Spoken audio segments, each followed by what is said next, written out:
Welcome back to another episode of the Morning Buzz. Hi, I'm Russell from Russell's Fishing Tech, and today we got a great guest on. I'm looking forward to 2022. This is our first episode of the new year. We've got a bunch of great guests lined up, and it starts with today with Captain Shane Jach from Schools Out Sportfishing. Shane, how you doing? I'm good, Russ. Good to see you. How are you today? Yeah, I'm doing pretty well. Thanks for asking. So we've got Shane on today. I wanted to bring Shane in. Shane fishes the southern part of Wisconsin for Lake Michigan primarily. He also does some walleye fishing. He's got Schools Out Sportfishing, like I said, operating 2 boats out of Racine. And then he also does something kind of cool. He heads every spring to Lake Erie, and he's got a boat he uses there. So, Shane, why don't you kind of start us off with the start of your season, which is already what seems like crazy, but coming up here in a couple of months, you're gonna head to Ohio, aren't you? Yeah, it's going to be here before we know it. But usually I'll pack things up and head out there probably February 25th, 26th. Make sure that we're all settled in and ready to start fishing the 1st of March. And we'll fish walleyes out there on the Western Basin until first week in May. Pack things up and then quick turnaround. Usually I have about 10 days to make sure the big boats are ready to go and get them put in the water and ready to fish by the 10th of May. Okay, so you mentioned big boats, and obviously I mentioned before that, you're doing the walleye thing, you haul a boat over there. Walk us through your 3 boats real quickly. Obviously you got a smaller one for walleye fishing that you're trailering over there, and then you got 2 bigger ones you're using on Lake Michigan. Sure. Yeah, the boat for Lake Erie, I used to fish off a 20-foot nitro, which was a fantastic boat.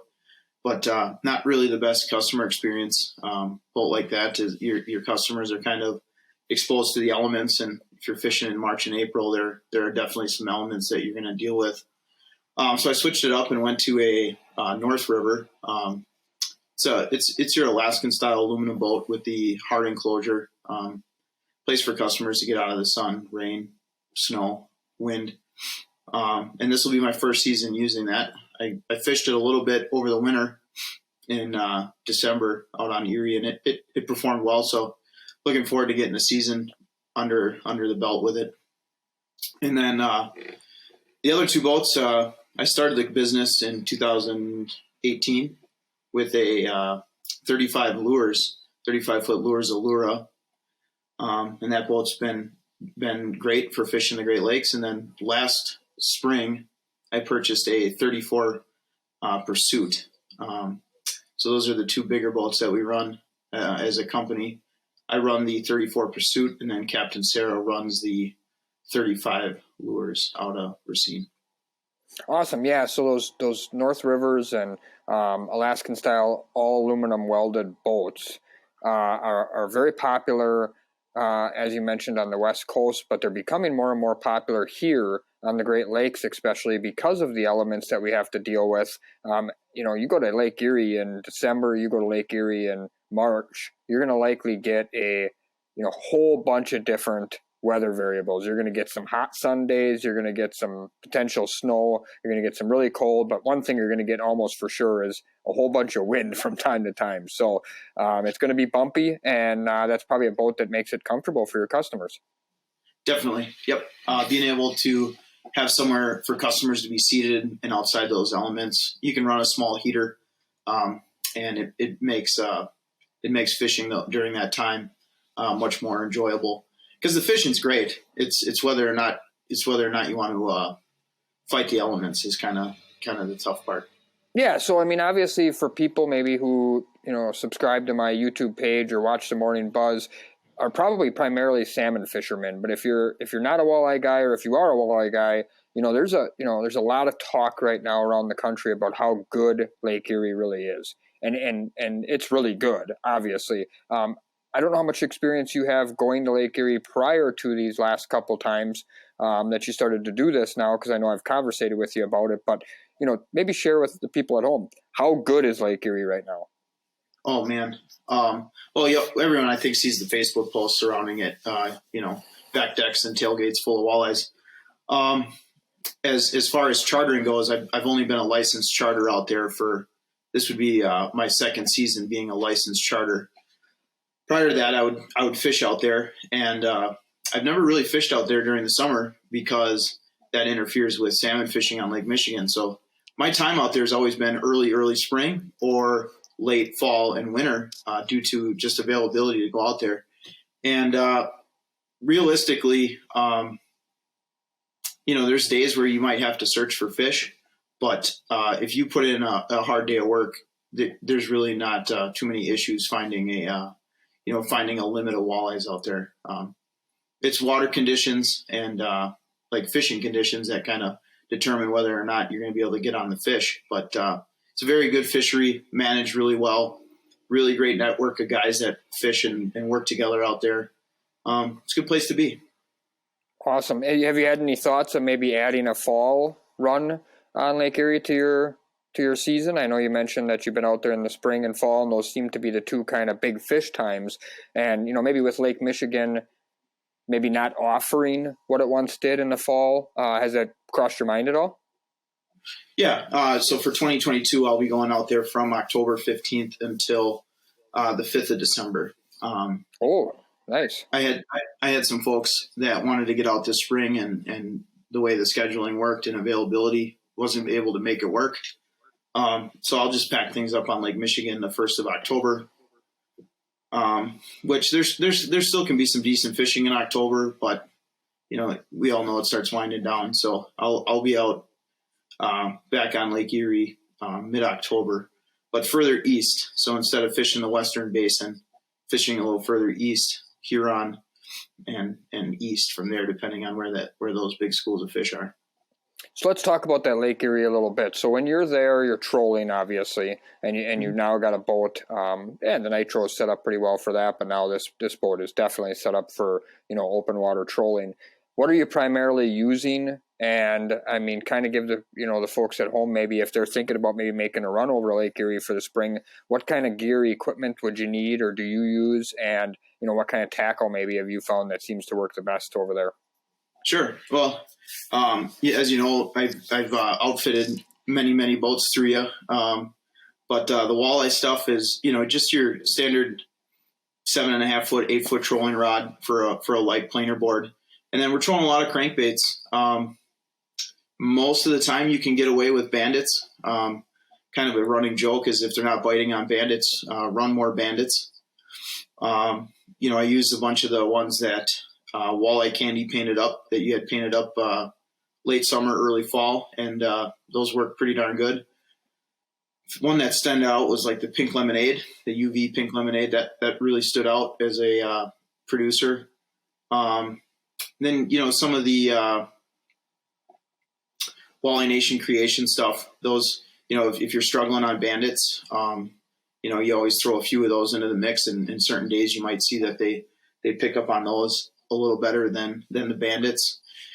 Your flicker minnows, your deep diving husky jerks, you can work those into the rotation too, and you'll notice some days that whatever the slimmer profile of those baits or the action being a little different, they'll pick up on those a little bit better than the bandits. But really your standard walleye trolling crankbaits that folks in Wisconsin are kind of used to, maybe a little bigger than you would use on Green Bay. But other than that, it's pretty simple. You're trolling. The colder the water gets, the slower you go. Play with your speed. If the water's ice cold, around a mile an hour. And if you can't get them at a mile an hour, just creep your way up, and you'll find what speed they want it at. Okay. Yeah. So I would agree with you. My experience has been, it's a lot of the same kind of baits and same kind of colors we use here. Just the size profile generally goes up. And I think that mostly probably has to do with the fact that you're trying to get deeper. I think you could use the same size baits, but you may need to add some weight to them or something to try to get them down where the fish are. Because a lot of times you're targeting 20, 25, 30 feet down with these baits. And if you use this number 7 flicker minnow or something, you're obviously not going to get it down quite to that level. Yeah, that's guaranteed. That's probably a big part of it is just getting those baits in front of them. And the bigger the bait, the deeper you can get. And a lot of it's just straight line, flat line trolling, those crankbaits back 50 to 100 feet, stagger them, and they'll let you know where they're at. Some days they're high, some days they're low. If you really want to get creative, you can. I know I picked up a few of those snap weight kits from you. If you want to get creative with 1, 2, 3 ounce snap weights, always something you can play with to try to get those in the range of where those fish are feeding. Yeah, well, I think, being that you're there spring and fall, you're probably seeing them, up a lot higher mostly because the water's pretty cold. Now, if a guy's going to go there midsummer, he may find that those snap weight kits might be, almost a mandatory thing, because I hear a lot of 40, 50, even 60 down. That's when a lot of guys start to even run things like slide divers and stuff like that with spoons, because they got to try to get way deep, even deeper than they can get with their crankbaits, or they're actually running divers with the crankbaits to try to get them down to those major depths. So, so you're heading out there in March. You're coming back May 1st. Now, Racine, is May 1st about the right time? Like, if you were putting the boats in without this Erie thing, is that about the right time, or is there some fishing to be done in Racine ahead of May 1st if you were around? Yeah. So as as we talked over the years, I didn't stay out in Erie as long last spring, and I had the boats down in Waukegan to start the spring last year. But the beginning of May, middle of May is about the right time. You want to be, in that southern part of the lake. Last year, coho showed up a little earlier, but if you take out the outliers, the extremes, mid-May is when you're going to start having large numbers of cohos showing up. Before they show up, there's a lot of things you can target. You can target the browns along the shoreline. Between Racine and Milwaukee, there's a lot of structure. Even south of Racine, between Racine and Kenosha, there's a lot of structure that'll hold brown trout. So you can fish those waters and have productive trips. And then also, typically north of Racine, off of Wind Point, there's a pretty healthy lake trout population. In early May or April, usually you can find those things hanging out there, but really good coho action is usually going to start around mid-May. Okay. Yeah, I would agree with you. I think last year was a little bit of an oddity on how early. I was actually made a video this morning that's going to be coming out on my YouTube page called the 2021 Year in Review, where I like to review the year before. And going through some notes and videos and things, I noticed that we did a May 12th video out of Port Washington last year and experienced really good fishing with a lot of cohos. And I would say that that's pretty early for them to be that far north. So obviously, it had to be real good in Racine, I would assume, already by then. Yeah, I'm trying to scroll through here to see when we were on the cohos already out of Racine. But I just knew it was far earlier, and they crashed the shoreline too. They really focused in on the harbor mouths, the Old Creek Power Plant, some of the nearshore structure. Once that kind of burned out, once that kind of fizzled out, we had a little bit of a lull until more fish moved up. So it was early, but they get there when they get there, right? Okay, so we're starting off the season in early May out of Racine, and you're generally speaking going to be targeting primarily cohos then. And obviously, like you just mentioned, some years, and I think this is something that maybe people at home don't quite understand. Some years the cohos seem to shoot up the shoreline. Some years the cohos seem to shoot up out in the lake a little further, and that can be anywhere from 50 to 150 foot of water, for example, or obviously, like you said, they may dedicate themselves to literally right outside the pier heads. Last year they were shallow. In years past, I've seen them shoot up in 100, 90, 120, whatever. So when you start off with the coho deal, kind of what are the obvious things you're running? I'm assuming some Dodgers, things like that. Kind of take us through your daily spread. If it was May 10th right now and we were heading out on a trip out of Racine and it was an average year where cohos were starting to show up and you were catching them, what are some of the stuff we're going to have on the rods, and what kind of setups are you generally running? Yeah. So whether the fish move up shallow or that mid-range, off the edge of the hill, or sometimes they move up in 300 feet. Sometimes they're way offshore. Early in the year, it's going to be your orange 00 Dodger, and what's key is going to be your peanut fly. And you'll start the year by running 100% peanut flies, small peanut flies, and that's what those fish want. But as the year goes on, you get to the end of May or you get to the early June. That's when you start to transition to like a 2-inch slider, a little bit bigger than the peanut fly. And then once you get to the end of June and July, and you're still, if you're still trying to capture some cohos, you can go to a full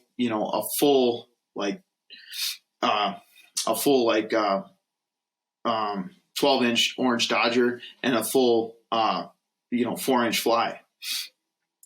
Because those fish they'll start picking up on bigger baits as the year goes on.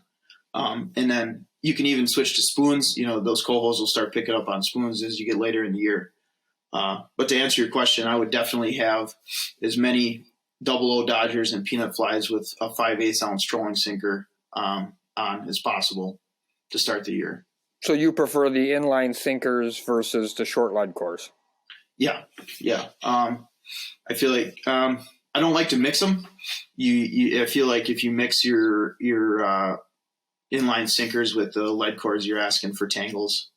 You're changing up your drop rates when you're trying to set things over the top of one another. We will run, if the fish start dropping down a little bit in the water column, they're off that surface bite. We may go to some short leads, like 4 or 5, 6 color leads with the 00s, but you try to get away with just using an inline sinker if possible.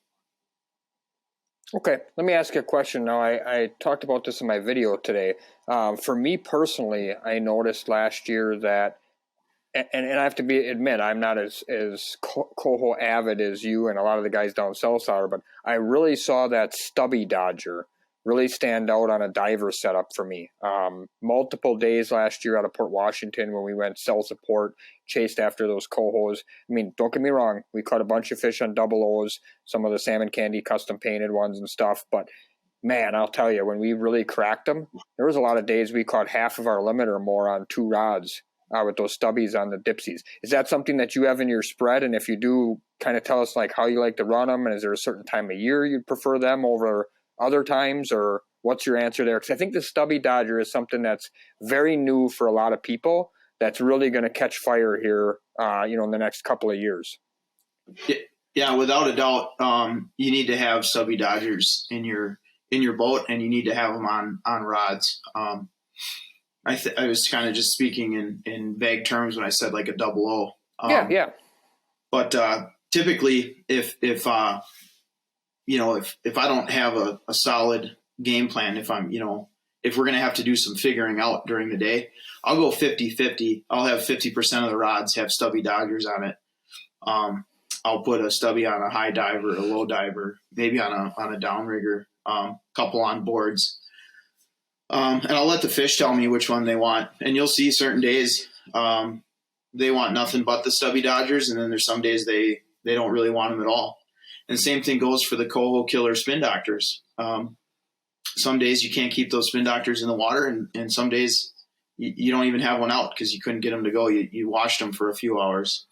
So that just goes back to kind of going into the day with an open mind and letting the fish let you know what they want. But those stubby dodgers, man, the last couple of years, 2-3 years, they have put a lot of fish in the boats.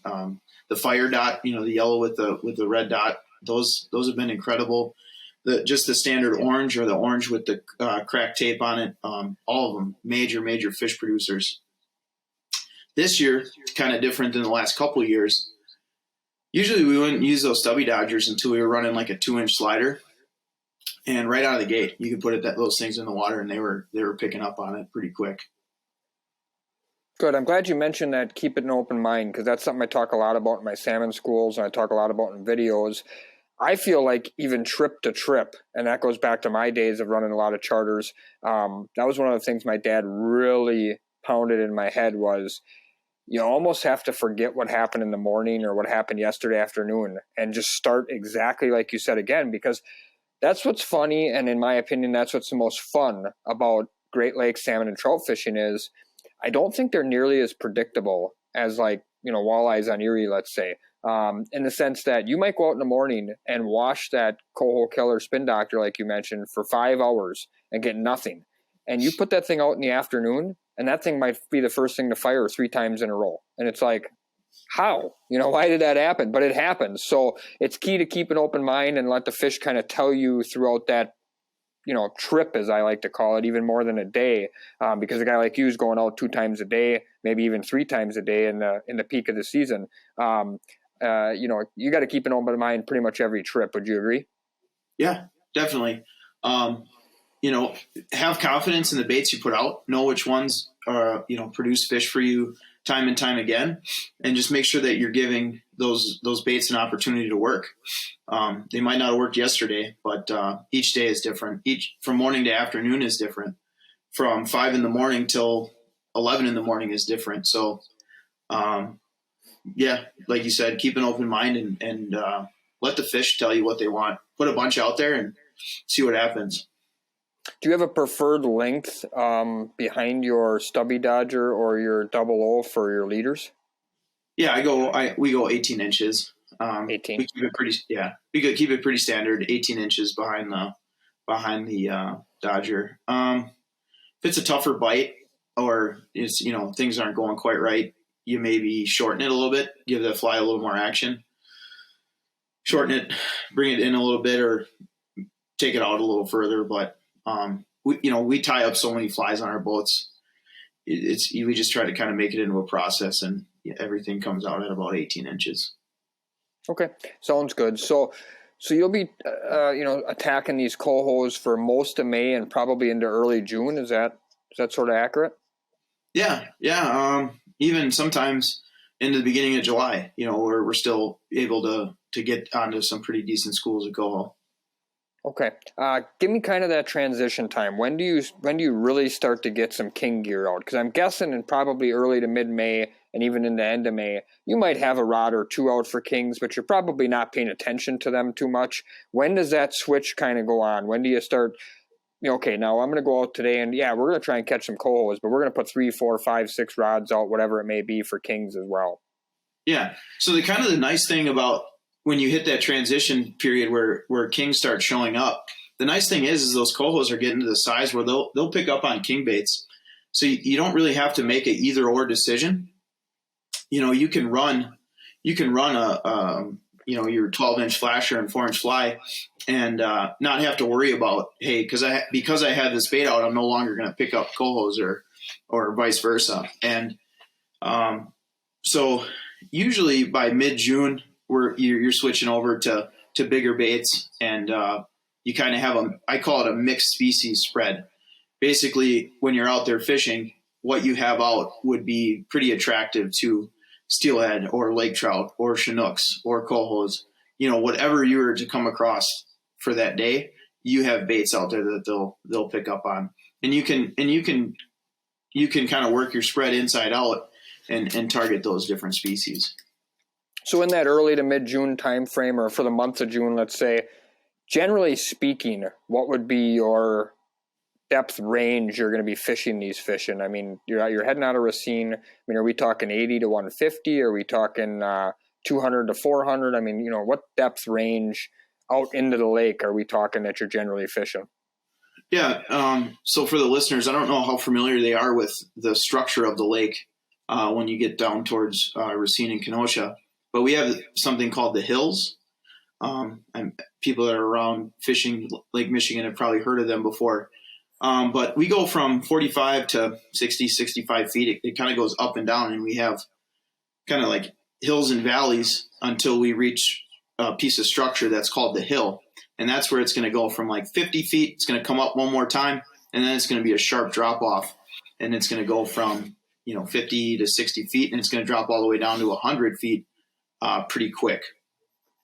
In that month of June, you typically can find fish somewhere on that structure, depending on where the bait fish is and how the fish are feeding into that bait. So the fish they'll be inside the hill.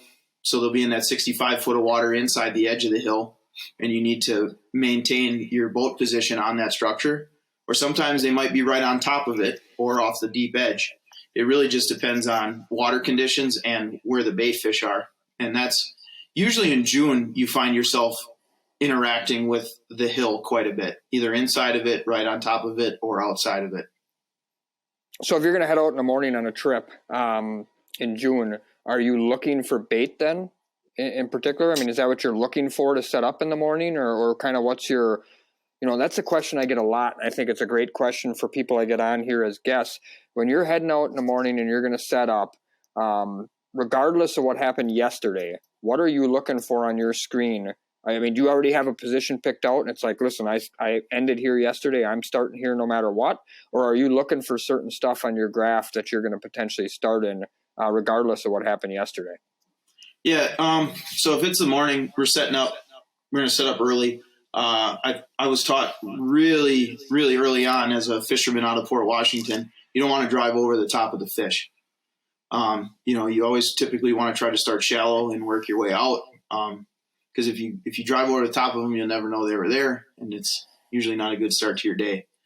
So typically, I'm going to start on the inside of the hill. I'm going to set up shallow, and I'm going to put the baits out, and I'm going to keep an eye on the graph, and I'm going to keep an eye on what our rods are doing.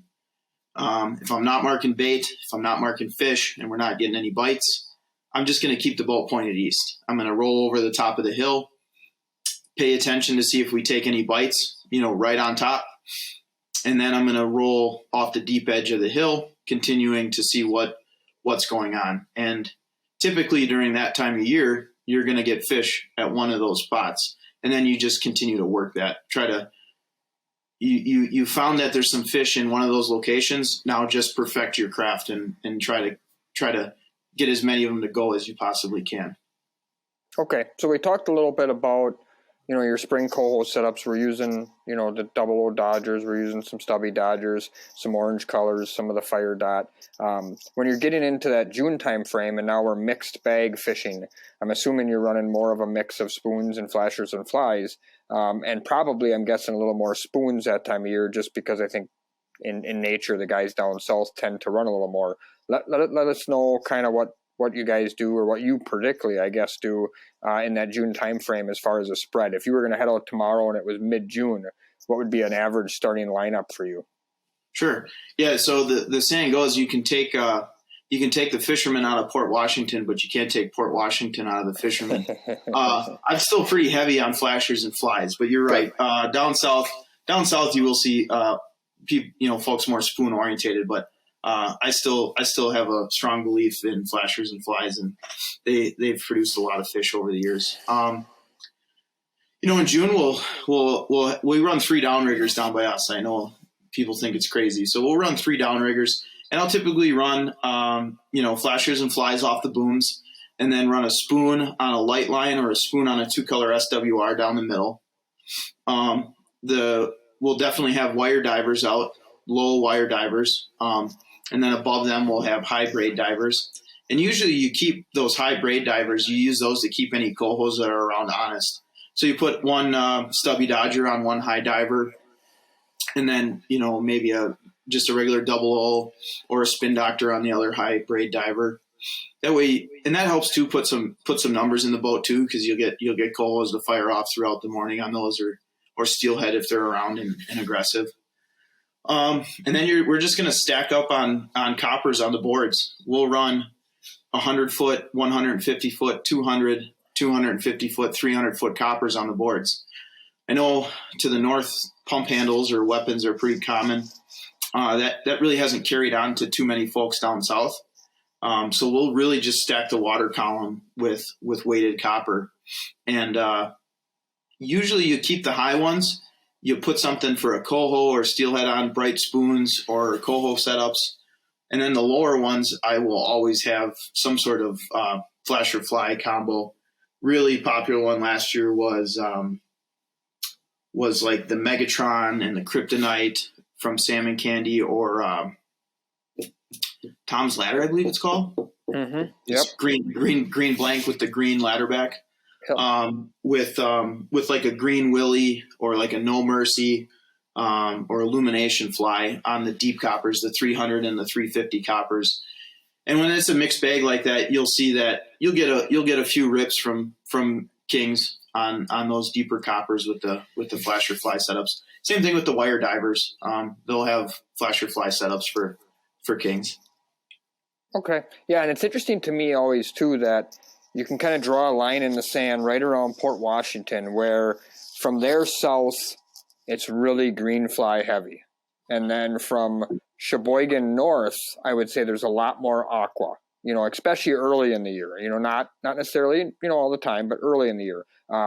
In communication with you and a lot of other really good charter captains down south, it's usually not long into June, and I'm hearing Green Willie, No Mercy, Illumination, Doughboy, whatever, which are heavy, heavy green flies.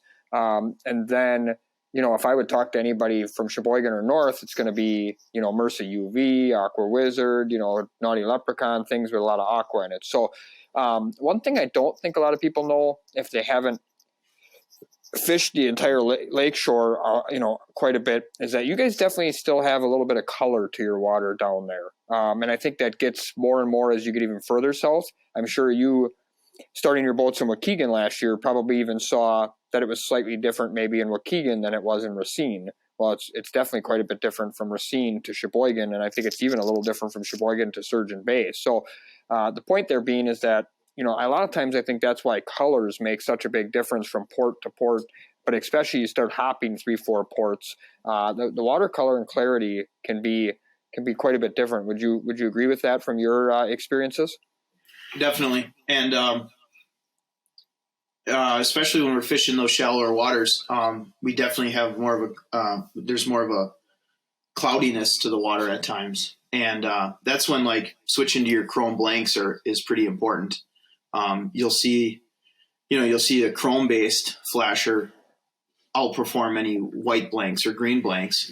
But then once the water, if we go further offshore, or, if we haven't had much runoff, the rivers haven't dirtied up the water much, then you'll start transitioning to the more natural colored flashers, but white or green flasher, and going away from the chrome based flashers. So definitely something I've noticed. And the green flies, that's, I haven't fished north of Milwaukee in a long time, but you tied up that No Mercy fly, I think 3 years ago, and I took it down there, and gosh, I couldn't keep the thing in the water. I went through the 3 you gave me in 3-4 days. I just couldn't keep those green based flies in the water. And then last year I mixed in the Green Willie, and that performed just as well as the other ones.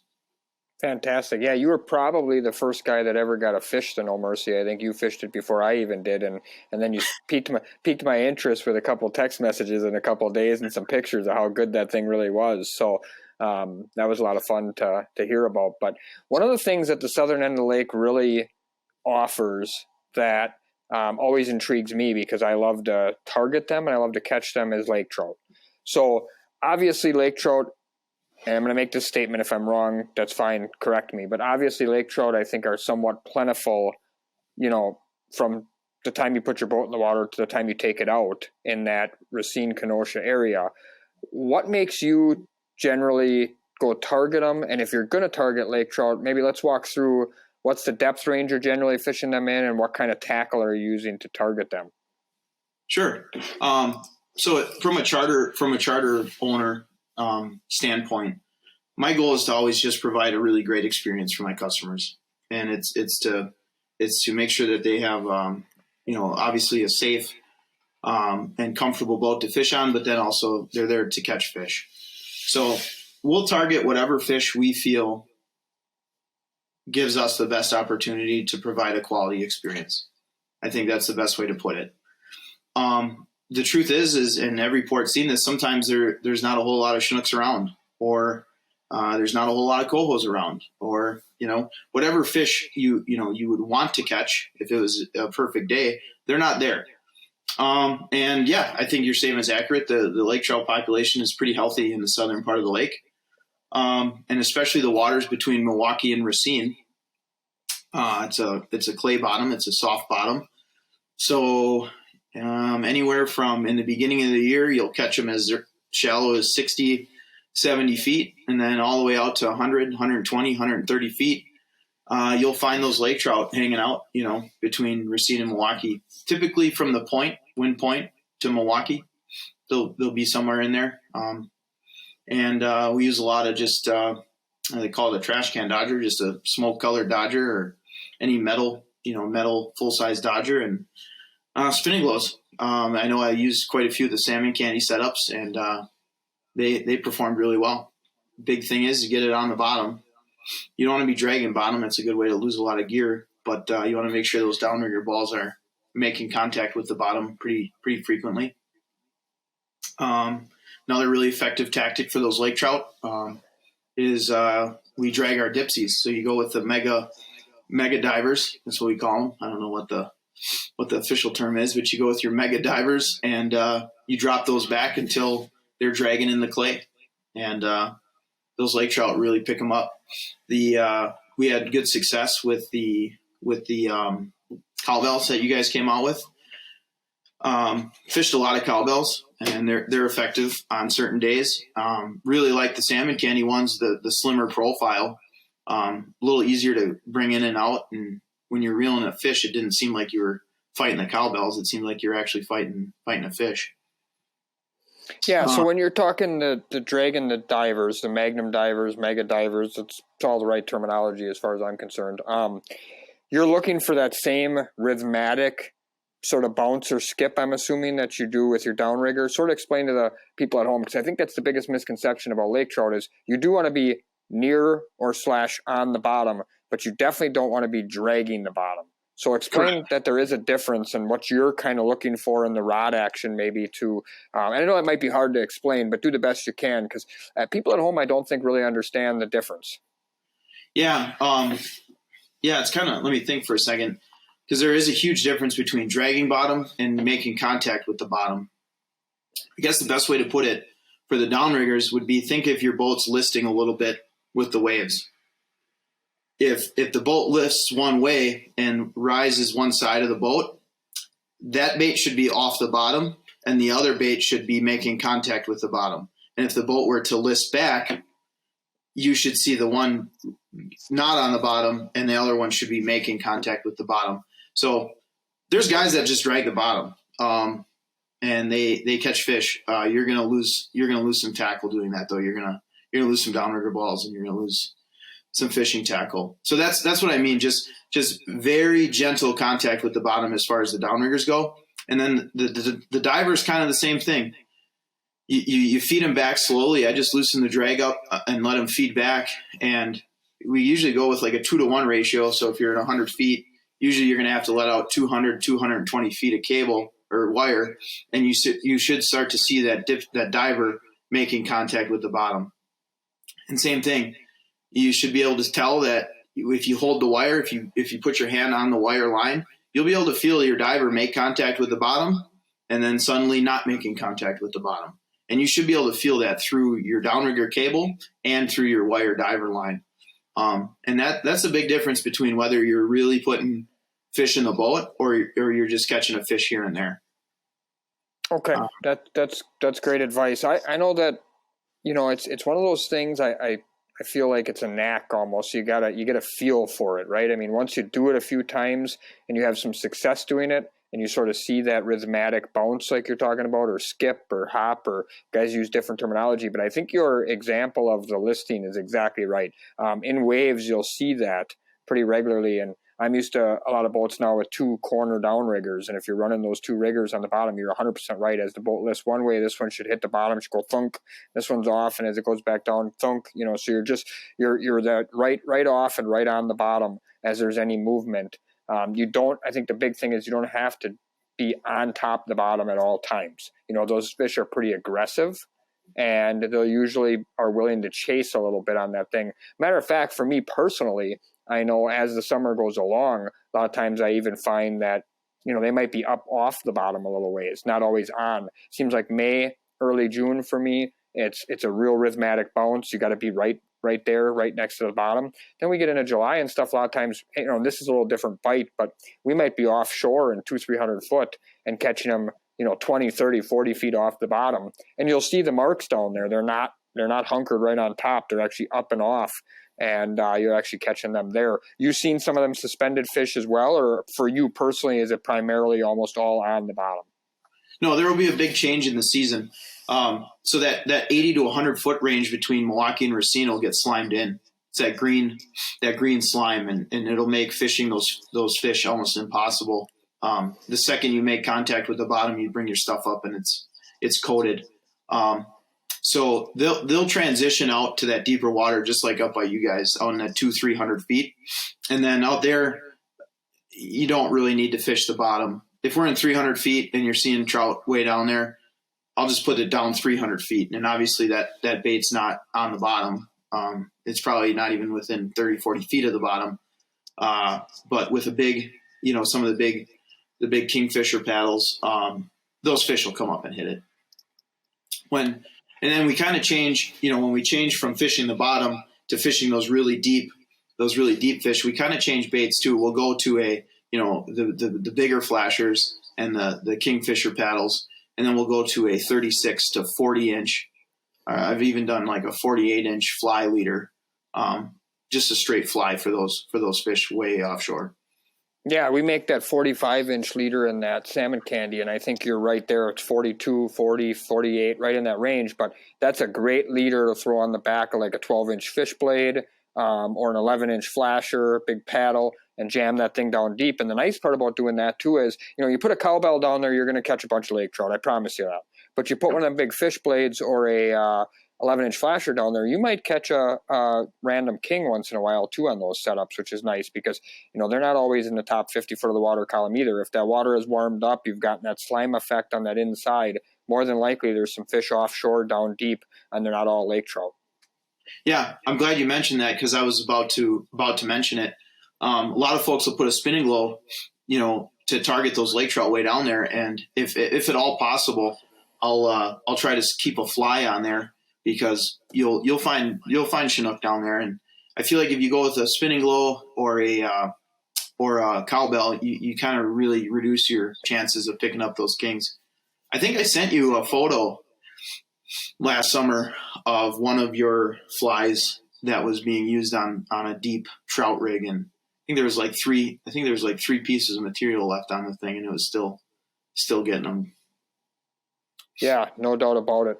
So what time of year is that generally that you're going to do that offshore thing? Are we in July and August now, or are we in July, or what kind of is the deal there? Yeah, our offshore bite usually picks up in August, where in the morning we're setting up in 150 feet and just pointing it east and seeing where some bands of fish are. And it'll be a mixed bag. Catch some kings, catch some cohos, catch some steelhead, trout. Everything's out there. Just kind of figuring out what level they're hanging out in. And that's usually through August into September. We're fishing deep offshore.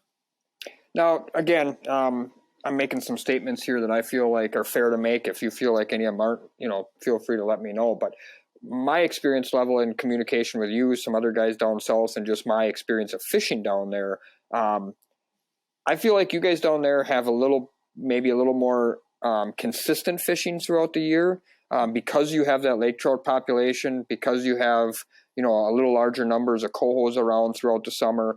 Your numbers probably on average maybe are a little bit healthier, but maybe not the one targeted species as much as you might see up north. Like obviously from Sheboygan north, and I would say quite a bit north, you get up into that Sturgeon Bay, Algoma area, anytime after the middle of June, I mean, those guys are going to almost certainly be targeting adult king salmon, or trying to. Doesn't mean they're catching them, but they're going to be targeting them.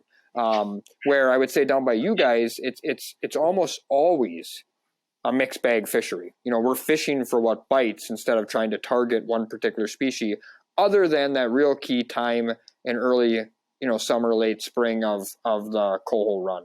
Is that pretty accurate? Would you say that that's the case, or do you find yourself really targeting one species more than not?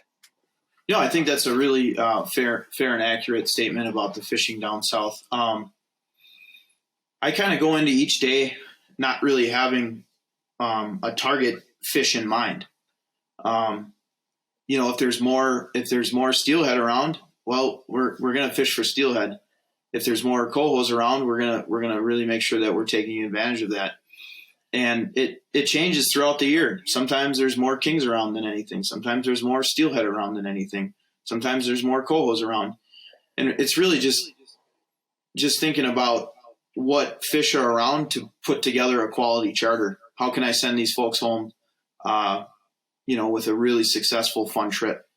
And sometimes it's a bunch of kings, and sometimes it's a bunch of lake trout, and sometimes it's a few cohos. You can't really. It's if you try to force what your catch is going to be. Lake Michigan will remind you pretty quick of who's in charge.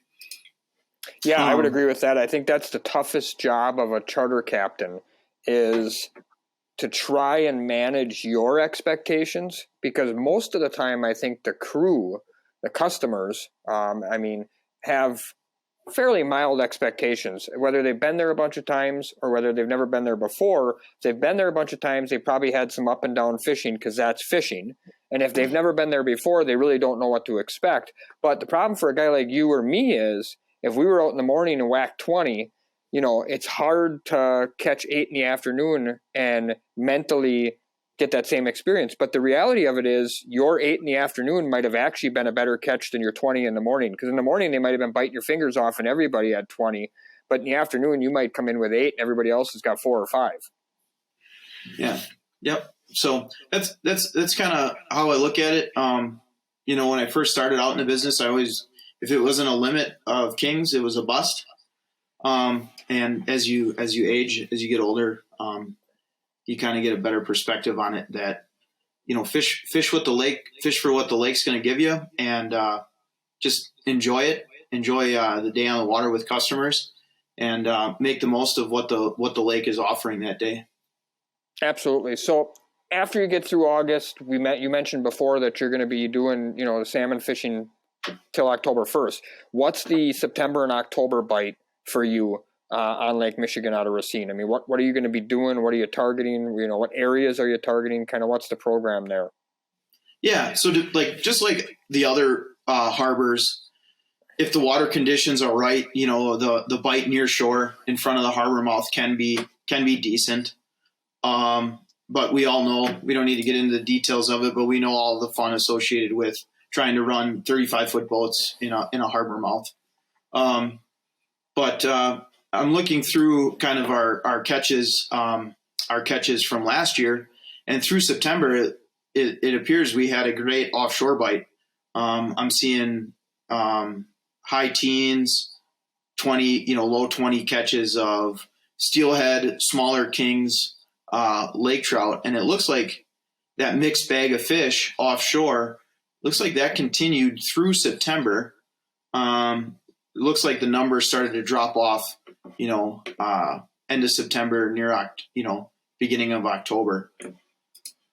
But with that, it's heavily weather related too. In the fall we start getting high winds, a lot of north winds, and makes getting out there a little more difficult. I was going to say, I actually found the same thing here. I thought our offshore bite lasted quite a bit longer than normal, but if I remember right, we had some 60s and even 70s yet in September and early October. So, we had kind of a late summer in what should have been fall, which I think is where we probably enjoyed that offshore fishing a little bit longer than normal. So this particular year, when you finish up in October, you're going to head back to Erie, and it'll really be kind of just a recreation of your spring fishing, except for just in a little bit different area. As you mentioned before, those fish are going to start to pod back up and come back up in the water column, and you're going to attack them with that same gear that you attacked them with in March. You're going to just slap that stuff back on and head back fishing. Yeah. Yep. They'll be further east, it'll be 50, 60 miles further east. It won't really be around the island structure of that western basin, but same tactics, deep crankbaits, maybe some snap weights, behind planer boards. Awesome. Well, if somebody's interested in either booking a trip with you, Shane, or otherwise they just want to kind of follow you on your path through charter fishing life, where are some of the spots they can find you? Website, Facebook, stuff like that. Tell the guys at home how they can find your business and find you. Sure. Yeah, we're on Facebook, and it'd be at Schools Out Sportfishing. And we kind of keep posts pretty up to date. As we get busy, the posts kind of cut back a little bit just because only have time to do so much. Website, schoolsoutsportfishing.com. And then since this podcast is viewed by salmon fishermen, my phone number is on there. If you're ever coming down to the southern part of the lake and you're going fishing, give me a call, shoot me a text. I'll gladly tell you any information I know. It's a great big lake, and there's plenty of fish out there, so it kind of falls on us to go and get them. My phone number's on the website. It's on the Facebook page. Shoot me a text, give me a call. I'll tell you anything I know. If you're down in Racine and you see our boats, stop in and say hi. I'm usually not too grouchy when I'm down there, so stop by, say hi, and love meeting anyone. Yeah, well, you've always been very helpful and very willing to share information and my knowledge, so that's very nice of you to offer that up. And I talk a lot about in my schools and seminars networking, and you don't always need to talk to the person to network. So what you mentioned before is what I tell guys a lot. So if I was heading down to the Racine-Kenosha area, the Schools Out Facebook page would be one of the pages that I would specifically be looking at for a few days prior to going down there, because I'll have a real idea what kind of fishing that you're doing. I mean, if your catches that you're showing, which you show them almost daily, have a lot of coho in them, have a lot of lake trout in them, have a lot of steelhead in them, a lot of kings in them, I'm going to have an idea probably of, sort of what ballpark depth range and what kind of gear you're using just by seeing a snapshot of your back deck with a bunch of fish on it. So that's where I think guys and gals at home who really enjoy this sport, if they start to zero in on that stuff and find a couple of good charter businesses in each port that they might fish throughout the year, they can just follow those pages and really grab a lot of information. Yeah, definitely. And, the Facebook page is not geared towards salmon fishermen. It's geared towards my clients, so it's not going to be very specific. It's usually not going to, every once in a while I'll give a shout out to a tackle company or whatnot.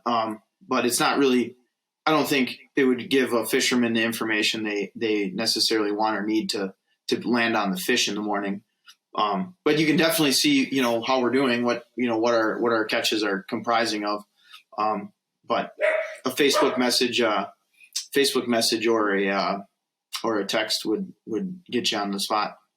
Yeah, and if somebody is local here and wants to go to Erie, you'd be a great opportunity to do that as well. They could get a hold of you and get that trip booked over to Erie in either March or in October and do that late or early season fishing, maybe if they don't have a walleye boat. Because there's quite a few guys that have salmon boats hooked to the dock that's probably, watching or listening to this podcast that might want to get their son or daughter or wife or husband over to Lake Erie and chase some of them walleyes. So they can get a hold of you on either your website or your Facebook page.